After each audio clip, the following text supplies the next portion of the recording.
Good morning. Here is your sunrise. That's so beautiful.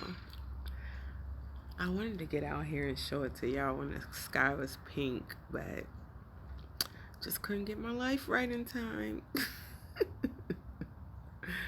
Oh, isn't she lovely? Look at the water. It's so serene. Like it's barely moving, but it's moving. Good morning, big brother. I love you. So I just wanted to get up and show y'all this beautiful sunrise. Look at this. This is a miracle that the Lord lets the sun rise for us every single day. He shows us something beautiful every single day. And so, good morning. I just wanted to hop on here on this Friday morning, second Friday of the year. Y'all, I was tired this morning. I was tired and I woke up and I was like, oh shoot, what time is it? It was 6:46. My son's bus is supposed to come at 6:57. And so I get up and I get dressed and I run out there and he's like, hi mommy, I'm all dressed and ready to go. I've had my breakfast. And good morning, Camille. Good morning, Prophetess Hope. Good morning, Apostle Jesse. You up with that baby? And so I look at him and I'm like, bro, did you brush your teeth? Can you put some tennis shoes on? You can't go out the house with your tennis shoes, with your house shoes on. So I had to get them right real quick. But we made it on time. And the bus was 18 minutes late. So we was good. I'm so grateful, that I didn't have to get my kids up and get them dressed and out the door. My husband is home today, working from home, because he's such a supportive husband. And I've got business stuff to do today. So he worked from home. Good morning, Rashia. He worked from home today so that I can handle some business. So for those of you who just hopped on, let me show you this beautiful sunrise. This is the view from the back of my house, y'all. Talk about blessed, right? Yo girl is blessed. All right, so what we talking about today, right? Today I wanted to encourage y'all to have faith to go past your limitations, okay? We know we have limitations. A lot of us stop at what's comfortable for us. We get comfortable in our limitations. But let me give you some examples about why you need to not stop in your limitations, why you don't need to get comfortable in your limitations. Because when you do, that means you're holding back what God has for you. And you're possibly setting yourself up for disaster. So I like in Genesis, the Lord told Noah to build an ark.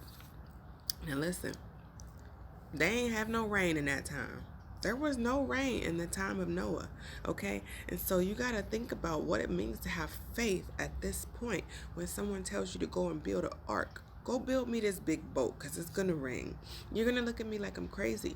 But see, when you step past your limitations, when you step out of your comfort zone and begin to expand yourself, you can do things that you never thought you could do, okay? And so I want to encourage y'all to step past your limitations, stop being comfortable in the area that you know, and step out and do some things that challenges you a little bit. See, had Noah not built that big boat, not built that ark, not stepped out of his comfort zone, not given the care, if he had cared about what everybody was saying about him, because imagine how the people was talking. This dude is nuts out here building this big boat, talking about it's gonna rain. We ain't never seen rain. What you talking about? Had he not built the boat, him and his whole family and all the animals would have perished just like everybody else did when the Lord sent that rain for 40 days and 40 nights. So I'm trying to tell you, don't get washed up in your same old stuff that you're comfortable with. Step out on faith and do something different. Do what the Lord is telling you to do, okay? Another example, what I really like is in 1 Kings, there's this lady, right? She's a widow. Her, widow, husband's dead. She has a son, okay? No, Elijah says, he sees her at the well. He says, hey, can you give me some water? She says, sure.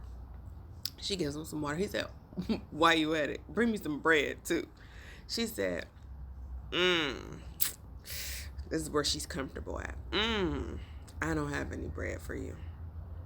Basically, I got just enough flour and oil. Then I'm going to go home. I'm going to cook this last meal for me and my son, and I'm going to die.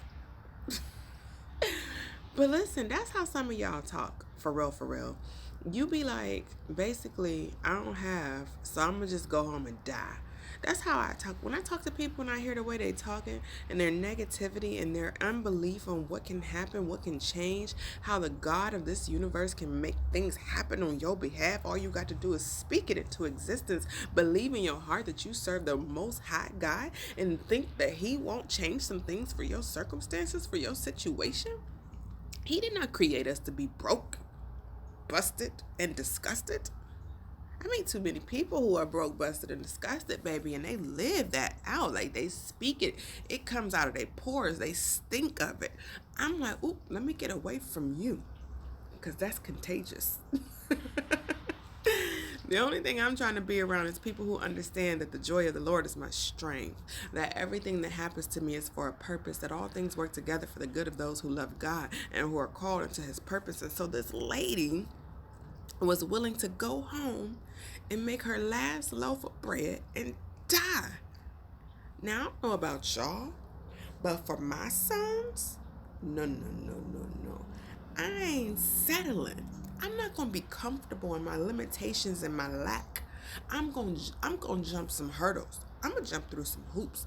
I'm gonna make some things happen. I'm gonna step up out of my comfort zone. I'm gonna get uncomfortable instead of being comfortable, and I'm gonna make it happen. I'm gonna stretch myself like I never did, because I'm not gonna let my children experience lack because I'm lazy, because I'm comfortable in my limitations, because I'm afraid to step out on faith and do what I was called to do. I ain't letting my babies go through that. But she was willing to feed her son his last meal. I don't know how old her son was, but I don't care how old my kids are. If they need a meal, if they hungry, mama gonna make sure they eat, okay? And that's how y'all need to be about your dreams and your visions and your ideas. You hungry, so you need to make sure that you eat. Feed your dreams and your visions. And this is your year, y'all, that I want you to step out of that mindset of scarcity and lack and walk into abundance. Walk into abundance where everything attached to you wins, where every footstep you take into a place, they recognize the favor of God on your life, and things begin to pour into you, and people are drawn to you, and they want to give you their money. They want to give you their stuff. When you are living right, people want to give you their stuff. When you're living right and you're trusting God and you're saying, I'm not walking in scarcity, but I'm walking in abundance, God will say, baby, your oil will never run out. Your flour will never run dry. I will keep you full at all times. I used to have this little vial of oil, right? And everywhere I went, I believe that when I say I'm going to pray for you, I'm going to pray right then and there, because my brain, I got 3 kids, I be forgetting stuff. So if I say I'm gonna pray for you, I'm like, come on, let's pray right now. And I will pull out this vial of oil. Y'all, I put oil in that vial one time in my entire life, and it never went dry. Talk about abundance. Talk about abundance. Talk about my God. He wanted to make sure I was prepared at all times to put the oil of God on his people and to pray for them. And I want to encourage y'all to walk in that abundance. Step out of that place of scarcity and walk into the abundant life. All right? Good morning. Walk into the abundant life. Have some faith to go past your limitations. Don't get comfortable. Don't get comfortable in your mess. Stretch yourself. Stretch your wineskin. Get a new wineskin. Receive some new stuff. I want y'all to be all that God created you to be. I want you to walk into the things that God has for you and say, man, I'm taking back what's mine. The enemy has stole from me. He done stole my money. He done stole my house. He done stole my spouse. He done stole my health. He done stole my kids. But I'm taking it all back. So if that's you, if you're ready to take it back today, if you're ready to walk from scarcity to abundance, if you're ready to step out of lack and step into an amazing amount of just everything that you can want or need, Drop a little hand below and say, that's me. Don't worry, I'm not going to message you or anything. I just want to agree with you in prayer that we are all walking into a new season. And this is our season of abundance. This is our season of acceleration. This is our season of exaltation. This is our season of receiving things that have been taken from us. This is our season where we are taking back what's ours. This is our season to walk with our head held high. No more being in shame. No more being disgusted. No more being broke. No more being busted. This is your season where you will have plenty. This is your year of plenty. But you got to step out past your limitations and stop being comfortable in those dark places. You got to be uncomfortable, stretch yourself so that you could be all that God called you to be. So I love y'all. I pray that you take this word, that you let it marinate on the inside of you, and that you realize that this is your opportunity to walk into abundance, to walk into the year of plenty. Share this message. Enjoy this sunrise one more time. Look how beautiful it is. Oh my gosh, I love it. And I love y'all. Have a great day. Bye.